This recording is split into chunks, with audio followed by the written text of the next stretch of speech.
Hello बच्चों, let's read this question and this question says the value of Kf for water is 1.86 degrees calculated from glucose solution.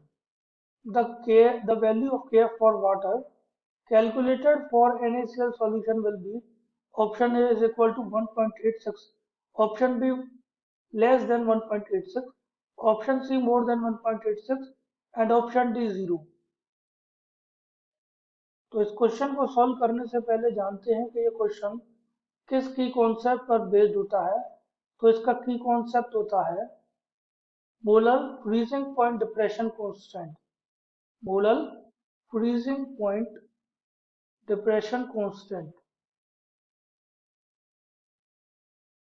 और इसको represent किया जाता है symbol KF से।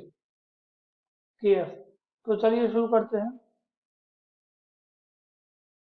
देखिए क्वेश्चन में दे रखा है value of KF for water is 1.86 degree Celsius calculated from the glucose solution. Means जो ग्लूकोज सॉल्यूशन है उसका KF वैल्यू कितना है। ग्लूकोज सॉल्यूशन मीन क्या, ग्लूकोज प्लस वाटर। ये जो है इसके लिए KF की वैल्यू कितनी है 1.86 और KF की यूनिट क्या होती है डिग्री सेल्सियस मोल पर केजी। डिग्री सेल्सियस मोल पर केजी। और हमसे पूछा गया KF कितना होगा NaCl सॉल्यूशन के लिए। तो NaCl सॉल्यूशन का मतलब क्या है NaCl प्लस वाटर, और इसके लिए KF की वैल्यू क्या होगी। देखिए ये जो KF होता है, KF डिपेंड करता है नेचर ऑफ सॉल्वेंट पे, नेचर ऑफ सॉल्वेंट पे। और ये KF की इंट्रिंसिक प्रॉपर्टी होती है। किसी भी सॉल्वेंट की इंट्रिंसिक प्रॉपर्टी होती है KF। इंट्रिंसिक प्रॉपर्टी क्या होती है, जो उसकी खुद की प्रॉपर्टी होती है। फॉर एग्जांपल अब इसमें सॉल्यूट जो अफेक्ट नहीं करेगा।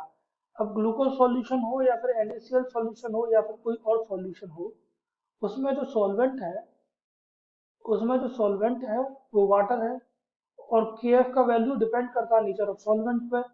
तो सॉल्वेंट अगर सेम है, नेचर ऑफ सॉल्वेंट अगर सेम है, तो KF की वैल्यू भी क्या होगी, सेम होगी। तो KF की वैल्यू NaCl सॉल्यूशन के लिए कितनी होगी 1.86 डिग्री सेल्सियस मोल पर KG. So correct answer for this question is option A. I hope you understood it well. Best of luck.